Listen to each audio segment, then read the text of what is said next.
Ben Simmons was one of the worst players in the entire NBA last year. I'm not saying that to be mean. I'm not saying that to be funny. I'm not kidding. In terms of guys that actually got minutes and were supposed to be a significant part of their team, he was just simply awful. Which was pretty shocking for a guy that not long ago was making all NBA teams and was a fantastic two-way player. But given the weird situation in Philly, his back injury issues, the craziness of the Brooklyn situation, is it possible that we might see the return of the old Ben Simmons this season? Well, let's first establish what old Ben Simmons looked like, because you might have forgotten since he was so terrible last year. At his peak, despite a complete lack of a jump shot, which we all know about, Ben Simmons was one of the most impactful two-way players in the entire league. And quite frankly, he was one of the most unique players that we have in the NBA as well. He was an active and engaged rebounder. He brought great size to the floor as well. One of the main benefits of him being such an active rebounder, especially defensively, is he could take the ball, he could go in transition, and he could create so much for you in transition. He was a devastating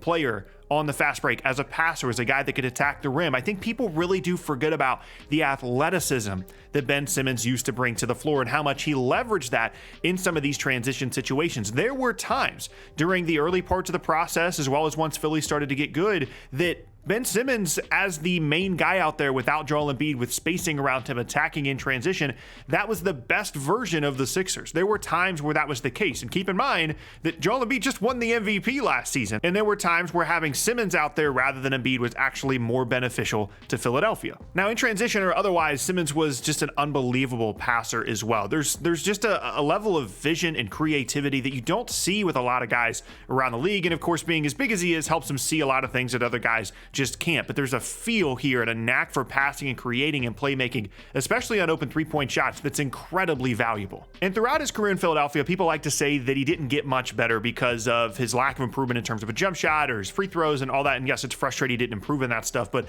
a couple of areas he got way better throughout his career in Philadelphia were, one, got more active and engaged as a screener and as the baseline dunker spot guy and became valuable in that role, partially out of necessity because of a lack of spacing. And also, by the time everything went bad in Philadelphia, Ben Simmons was arguably the best perimeter defender in the entire league and the most versatile defender in the entire league. Because of his size, he was able to guard bigger wings just like most of the best defenders in the league do, but he also had this crazy ability to stick with these smaller guards as well. And just that level of versatility, the switchability there, how active and engaged he was defensively was such an asset for Philadelphia, and it was something he was willing to do, which would not be the case for a lot of guys of his pedigree coming into the league the way that he did and having as much success as he did initially. He was willing to do all that stuff and turned himself into, I think, by the time everything went bad in Philadelphia, the best individual defensive player, most impactful individual defensive player in the entire league. He was that good.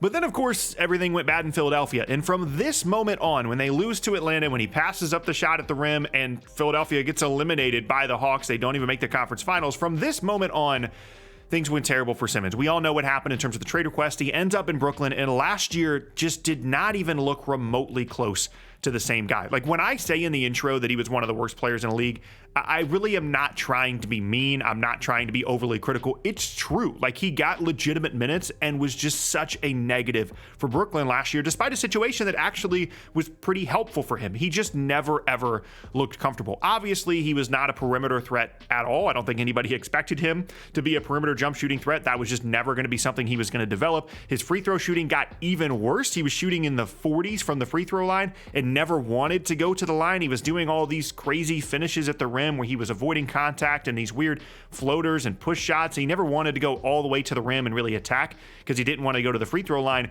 And he was not a very good at rim finisher either. And that was one of the things that was so devastating about him in Philadelphia, is if he got an advantage, if he got a mismatch, if he got in front of you in transition, he was an incredible athlete at the rim and was a really good finisher in some of those in-between areas as well, despite a lack of a jump shot. And that just completely went away in Brooklyn. And really all that led to just a complete lack of confidence offensively for him as well. Like, when you compare some of these clips to what he was doing in Philadelphia, especially in transition, how passive he is in some of these clips in Brooklyn is just, it's really, really tough to watch. Like, the ball's not even getting stopped. Like, he's not even being forced to pass the ball. He's got so much space in front of him, and he's so desperate to just not have the basketball in his hands that he wants someone else to just take it from him. But this is the biggest thing that I think nobody really talks about with Simmons and how he played in Brooklyn last year. he kind of forgot how to dribble the basketball. Like, I say that in kind of a joking way, but it's also true. Like, you can say whatever you want to about lack of a perimeter jump shot and lack of confidence and things like that. I don't understand how he just forgot to dribble. He never had like a top tier handle in Philadelphia, but he was at least not going to get the ball taken from him every time he put the ball down. And there's just no confidence in that skill in Brooklyn either. They tried to get him into a lot of these like dribble handoff situations, have him rolling to the rim in this like Draymond Green kind of role, which makes sense, trying to make him be a playmaker out of the short roll. But when you're not a threat out of the short roll and everybody knows you're just going to pass the ball, it's really difficult to utilize you in that way. And even though the situation in Brooklyn was pretty good for him in terms of on the floor, because you had Kyrie and KD there for the first part of the year, and that allowed them a ton of spacing, and at times they were able to survive Simmons and Claxton both being on the floor at the same time because of the amount of offensive talent that they had.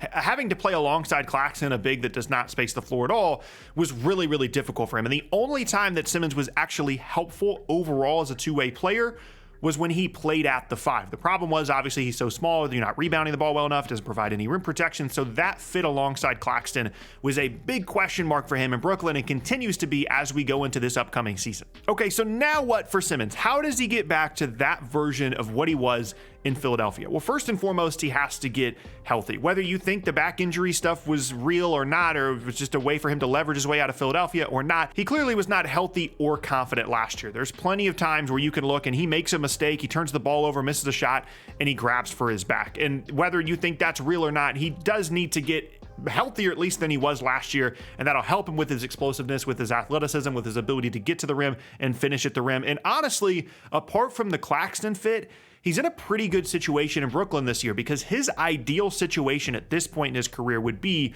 alongside a ton of spacing, and then Claxton's just going to have to play the 5 because he's one of the best players on the team. So you could go Simmons, Cam Johnson, Mikal Bridges, another shooter, and Nick Claxton, and you've got so much size and defense and length. And ideally in that scenario, Simmons is the primary on-ball creator guy, whether it be in transition or not. Him, Mikal Bridges, those guys are the engines of the offense. And as long as he can stay out of the way enough offensively when he doesn't have the ball, there's a lot of really interesting two-way potential with those groups. The problem is Simmons has never really been like a traditional perimeter creator guy like that, and this roster desperately needs that. Like, I really hope I don't have to watch Spencer Dinwiddie and Cam Thomas run the offense every single play this year, and the Nets really need a creator guy, someone that can create advantages and mismatches in the half court. And in transition, Simmons has been that guy in the past, but we just never really saw a ton of traditional, on-ball creation stuff from him, apart from in mismatches, he can get to the rim and things like that. But primarily it was in transition, and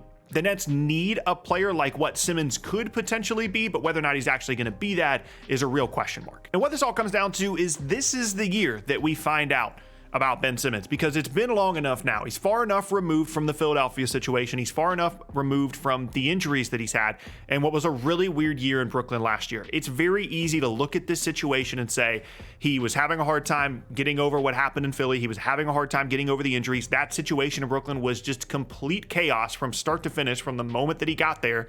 And it just was never going to be a situation that was conducive to Ben Simmons reviving his NBA career. It's very easy to make that case and say that this year he's going to turn it around and he's going to be a great two-way player. He's going to be a great defender again. He's going to be someone that can threaten for all-star, all-NBA selections. However, if that doesn't happen this year, then that is it. This is the season in which either he figures it out, there's no more excuses, and he's that guy, or he's just completely forgotten about within the entirety of the NBA. And as a Nets fan and as an NBA fan as a whole, I certainly hope that we get something close to the old version of Ben Simmons again.